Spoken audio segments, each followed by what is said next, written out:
We are here live, more or less, at the beautiful Wynn.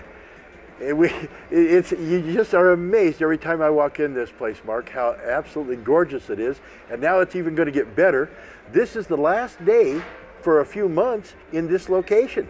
The Racing Sportsbook's actually taken a temporary hiatus over to the Encore to do some remodeling here. John, is that what's going on? That's what's happening. It's more than a remodel. I would call it more of a bomb explosion, because nothing's going to be here that's here now.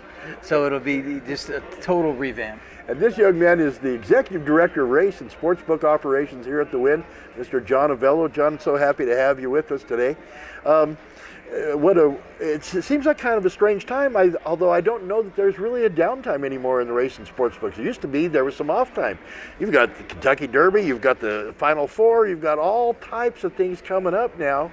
Is there ever a convenient time to bug out? Well, the summer is always going to be the slowest, but in past summers it's either been a World Cup or some big soccer event. This year there is no big soccer event. There is a soccer tournament, but not anywhere near as the impact of some we've had in the past. So during the summer we have, I like to say, Henry Ford said that when he built the Model T, you can have it in any color you want as long as it's black. So you can bet any sport you want during the summer as long as it's baseball. Yeah. There you go. Do you think there's going to be the Raiders, the big story, obviously, going to come to town? John, I've known you for more than 25 years. We know each other from race and sports books. What odds would you have made 25 years ago that Las Vegas would host not only an NFL team, but even an NFL game? No chance whatsoever. I never saw this coming. When you think about it, here we are. We're on our own little island here in Las Vegas. You come to town, you bet sports, you leave town. Of course, you have your bookmakers you can bet with in other locations. But for us, it's not like we were ever embraced by the sports leagues. And so here we are now with a hockey team followed up by an NFL team, and who knows what's coming next. I was amazed that the vote was 31-1. I thought there would be some people there that still carried the old grudges and the old biases about Las Vegas, and that was not present. The only vote they didn't get was Miami's, and I think a lot of that is because they didn't want it to be unanimous. Yeah, probably. That Babe Ruth wasn't a unanimous selection for the Hall of Fame. So, do you think there's going to be a deterrent effect now for the hockey team, who really has taken second page or worse because of the Raiders move? I mean, just that terrible timing. Do you think there's going to be a problem for the hockey team now? Well, the hockey team lost a little bit of its thunder, but so to speak. But remember this though: it's the hockey team's going to seat 16,000, I believe that number is. Yeah. They're going to sell out. They're going to do fine. As far as the publicity factor, yes, they got drowned out a little bit, and then anything would against the NFL team coming to town, especially the Raiders. But I guess the way that I would evaluate it is, did the hockey team lose filling seats? I don't think so. Did they lose publicity? Yes, and that only. So Raiders right now is the hot story. The hockey team will be back on the forefront again because the hockey's going to take place before football does. I think a lot of people believe that because of the size of our population that we won't be able to support two pro teams. And our population is transit. The population that lives here, or the population that travels here and is here on a weekend or whatever. Do you think that, my opinion is, every Raiders home game is going to be like a Super Bowl Sunday here in Las Vegas? You think what do you think we're going to have in the race and sports books? Chaos? Well, there was a strong argument to, would you be able to fill seats? Would you be able to have a population for a professional sports team? The NBA to me I would say yes, that would be a problem. The NBA would have to be a winner.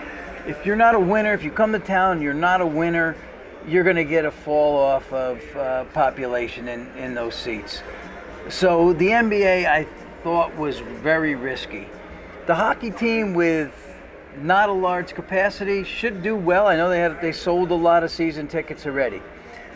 And they will get that following, like you said. People will come to town. The Blackhawks will play in LA on a Friday night. They'll be in town on a Saturday. So that group will follow them right from the LA area right to here. So I believe they'll be fine there. The football team's yet to see what's going to happen there. The Raiders got a good following. Yeah. People in town say we'll support football. We'll see what it means long term, but in the very near future, it does look positive. Well, good. And I'm pro Las Vegas, and I think it's a good thing.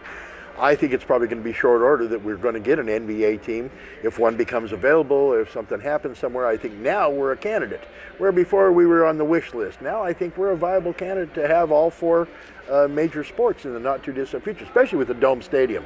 They can put a baseball field in the football stadium without a great deal of effort. Speaking of the football field and those things, UNLV is going to share the stadium with the Raiders, at least on the plans. Do you think that the coach, Tony Sanchez, is going to be able to survive the 3 years until that stadium is ready? Or do you think a high-profile coach will, my opinion is, somebody's going to become available if he doesn't win immediately or in the very near future, that he might be the odd man out by the time the stadium opens. What do you think? I don't think so. I think he's a very viable candidate for that job. I thought he's done a good job so far. There's not a lot of people who want that job. It's hard to recruit.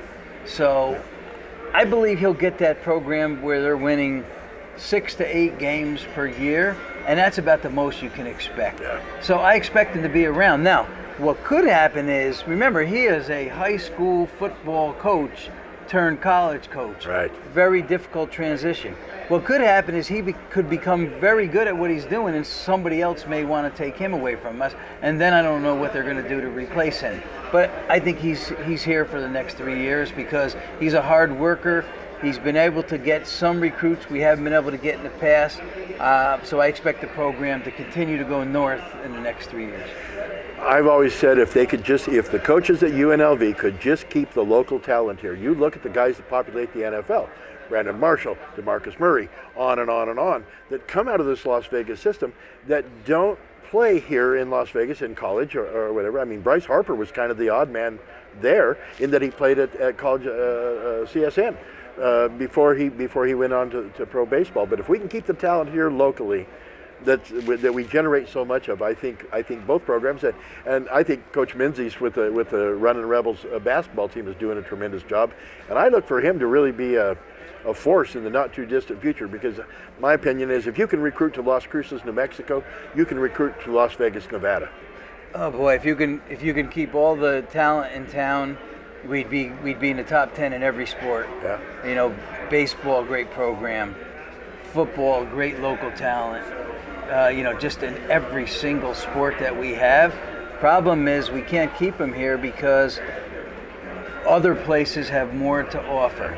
So if we get to that point where we can offer what they offer, maybe, but you're probably looking at a process that's going to take 10 years to be able to get to that point. But you said it, we have all the talent that anyone would need to win.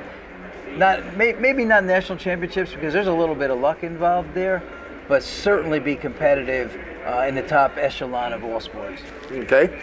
Switching gears a little bit, John.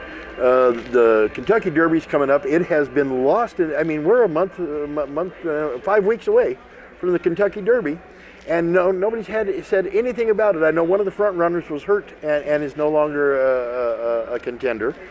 But there's no one horse that sticks out.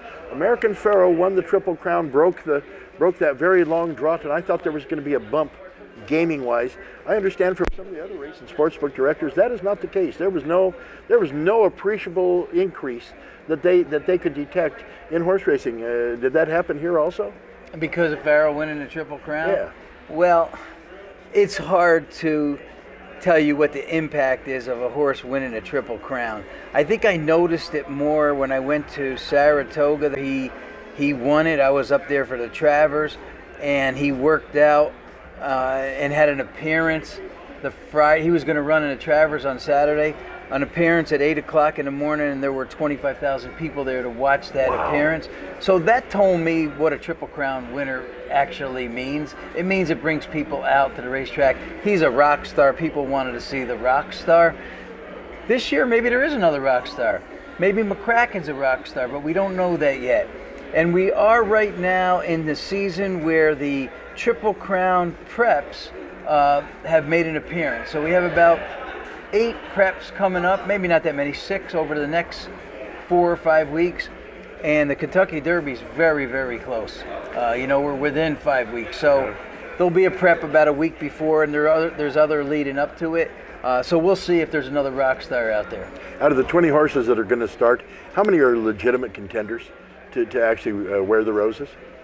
Right now, I'd say there's 6 or 7 contenders, but 3-year-olds grow so fast. And when I say grow, not only in weight and height, but their talent level grows. And so you can't rule out any of the others that are behind, because a horse can move from an average horse to a really good horse over the period of 2 to 4 weeks. Is there a training? Is there a different training method when they're going to run in the Kentucky Derby, as opposed to when they're just getting them ready for a race at Santa Anita or something like that, John? Well, a young horse you have to be careful with. You can't run them every 2 or 3 weeks, so you have to really spread out the races.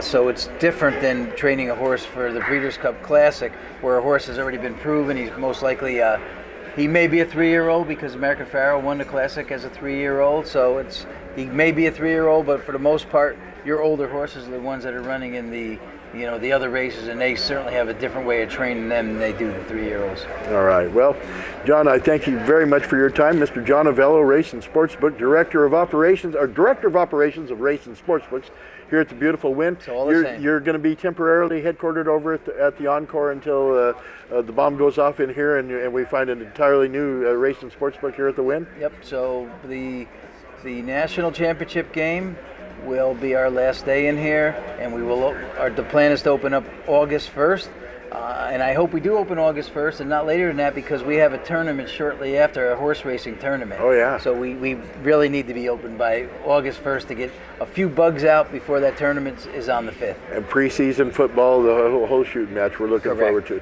John, thank you so very, very much. Welcome. You're listening to Good Sports. We'll be right back.